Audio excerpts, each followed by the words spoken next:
একাধিক গ্রামবাসীর নামে একই সঙ্গে ধর্ষণের মামলা রুজু হওয়ায় চাঞ্চল্য ছড়ালো রায়গঞ্জ ব্লকের ৮ নম্বর বাহিন গ্রাম পঞ্চায়েতের মাকরা গ্রামে। আর এই ঘটনাকে সম্পূর্ণ মিথ্যে এবং সাজানো বলে অভিযোগ তুলে বিক্ষোভ দেখান গ্রামবাসীরা। এলাকার বাসিন্দা লক্ষণ দাসের স্ত্রী গীতা দাস এলাকার একাধিক পুরুষের নামে ধর্ষণের অভিযোগ তুলে পুলিশে অভিযোগ করেন। শুধু তাই নয়, গীতা দাস অভিযুক্তদের বিরুদ্ধে তার বাড়ি ভাঙচুর করার অভিযোগ তোলেন। কয়েকদিন আগেই ওই গ্রামে স্থানীয় একটি লক্ষ্মী পুজো উপলক্ষে মেলার জমিকে কেন্দ্র করে এই বিবাদের সূত্রপাত হয়। লক্ষণ দাসের বড় ভাই রামচন্দ্র দাস এই মেলা কমিটিকে জমিটি দান করলে বাধা দেন লক্ষণ দাস। যদিও এই সম্পূর্ণ ঘটনাকে সাজানো বলে দাবি করেন এলাকার সাধারণ মানুষ। উল্টে গ্রামবাসীরাই দাবি করেন লক্ষণ দাস এবং তার স্ত্রী বাইরে থাকেন, যার ফলে তাদের বসত বাড়ি দীর্ঘদিন যাবৎ জরাজীর্ণ অবস্থায় পড়ে রয়েছে। বর্তমানে তারা ফিরে এসে এলাকার সমাজ বিরোধীদের বাড়িতে আশ্রয় নেয়। আর এরই সঙ্গে লক্ষণ দাস কোন রকম আলোচনা ছাড়াই রামচন্দ্র দাসের জমির গাছ কেটে নেওয়া থেকে শুরু করে জমি বিক্রিও করে দেন। এই ঘটনার প্রতিবাদ করতে গেলে গ্রামবাসীদের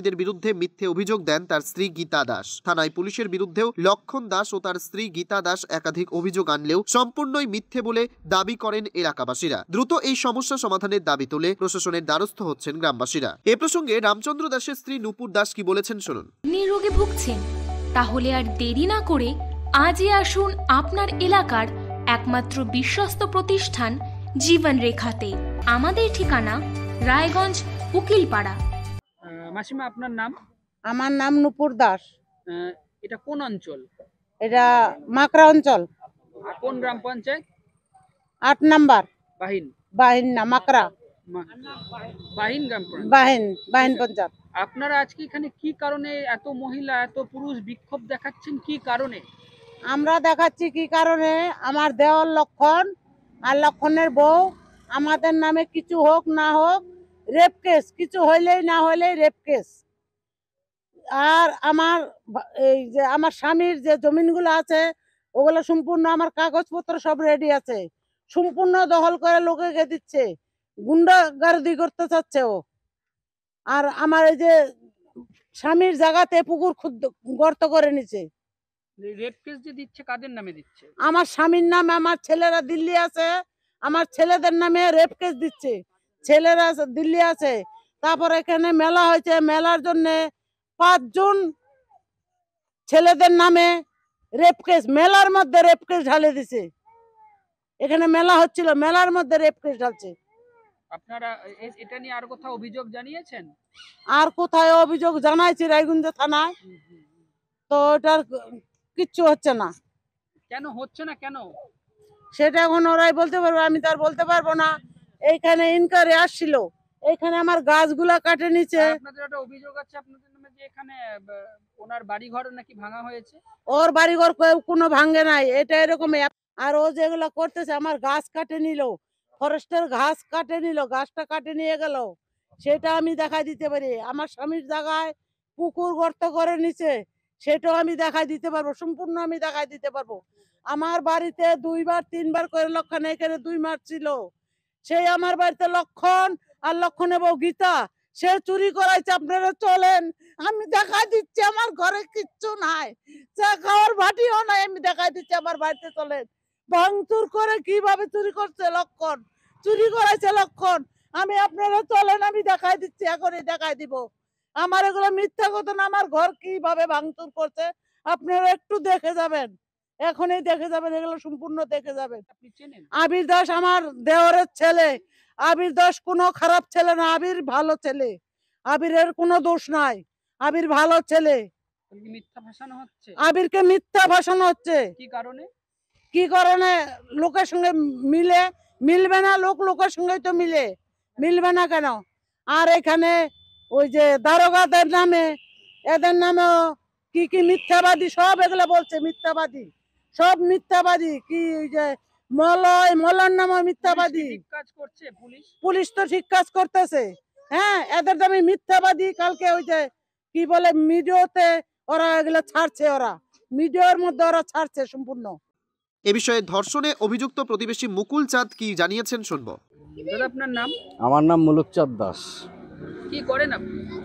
আমি কৃষি কাজ করি, কিছু ছোটখাটো ব্যবসাও করি। কোন অঞ্চলে বাড়ি আপনার? ৮ নম্বর বাহিন অঞ্চল মাকড়া গ্রামে। কি কারণে এখানে বিক্ষোভ দেখাচ্ছেন? এখানে বিক্ষোভ দেখানোর উদ্দেশ্য, গতকাল পরশুদিন লক্ষণ দাস আর ওর বউ এখানে বিবৃতি দিয়েছে আমাদের নামে, আমরা ওদের বাড়িঘর লুটপাট করছি, এই সেই জায়গা জমি দখল করি, কিন্তু এগুলো সব ভুয়ো মিথ্যা কথা।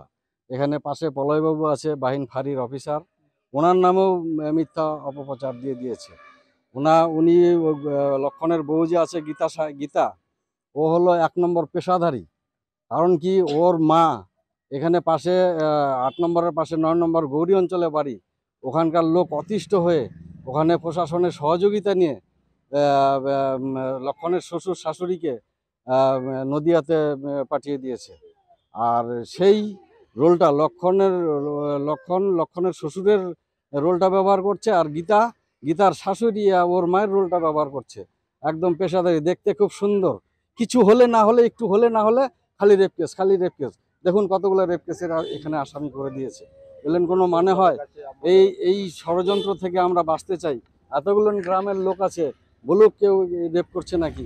এখানে যে রেপ কেসটা যে দিল বেলা বাজে 2টো, এখানে মেলাতে 200 লোক ছিল দোকানদারি করার জন্য, তারা এখানে সব রেডি হচ্ছিল, আর সেই সময় রেপ কেস দিছে।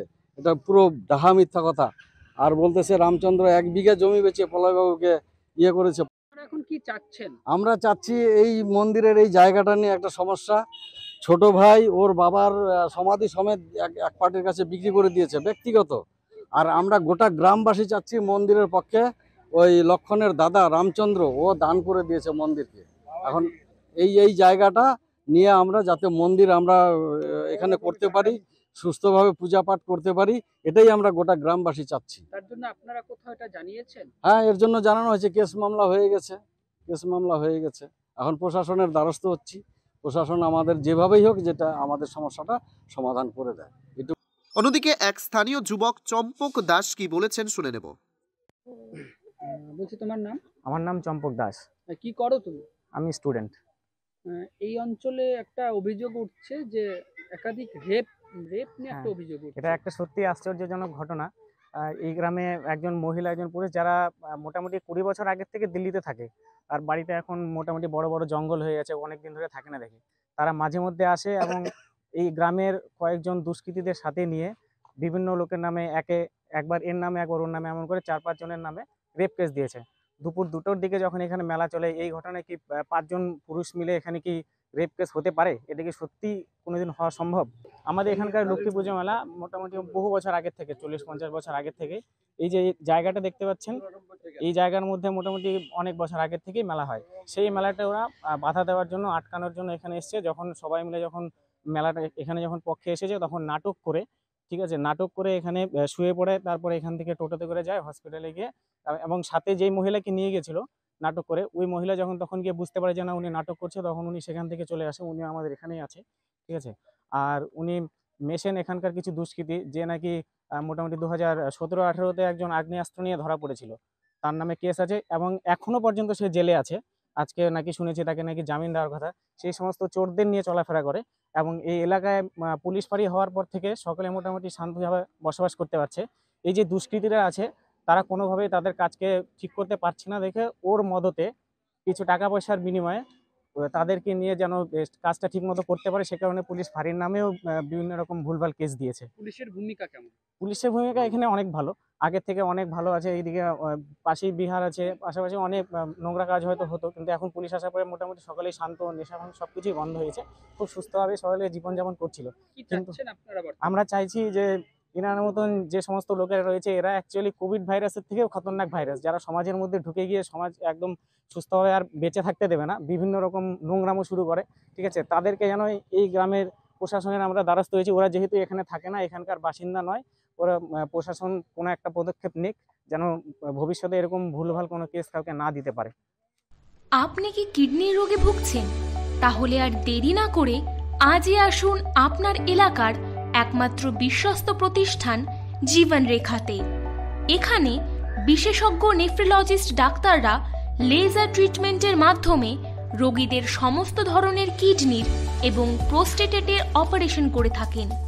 রোগী দেখছেন nephrologist doctor Arkaprava Chakraborty, SSKM hospital, Kolkata; doctor Sunil Kumar, Apollo hospital, Kolkata; doctor Pinaki Mukherjee, NRS hospital, Kolkata.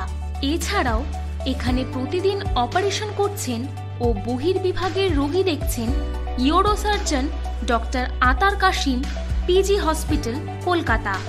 তাছাড়াও এখানে স্বাস্থ্যসাথী কার্ড ও ওয়েস্ট বেঙ্গল হেলথ স্কিমের সুবিধা রয়েছে। আমাদের ঠিকানা রায়গঞ্জ, উকিলপাড়া।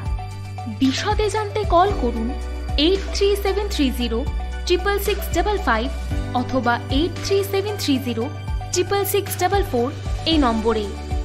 রায়গঞ্জ থেকে নিজস্ব প্রতিনিধির রিপোর্ট, টাইমস 14 বাংলা। সব মাই চায় মেয়েকে রাজরানীর মতন সাজাতে, সাজিয়ে তুলতে চায় সোনার গয়নায়।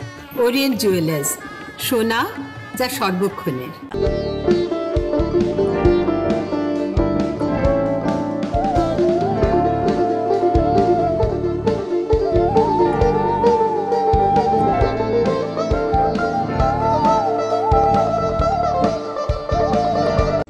আপনি কি চাকরি পরীক্ষার্থী? চাকরি পরীক্ষার বই খুঁজছেন? তাহলে আজই চলে আসুন সৌরভ বুক অ্যান্ড ম্যাগাজিন সেন্টারে। এখানে BSc, WBCS, bank, rail, ICDS, nursing, ANM এবং জিএনএম সহ কেন্দ্রীয় ও রাজ্য সরকারের সকল চাকরির পরীক্ষার বই ও ম্যাগাজিন পাওয়া যায়। আমাদের ঠিকানা খড়িমোড়, মোহনবাটি, রায়গঞ্জ। বিস্তারিত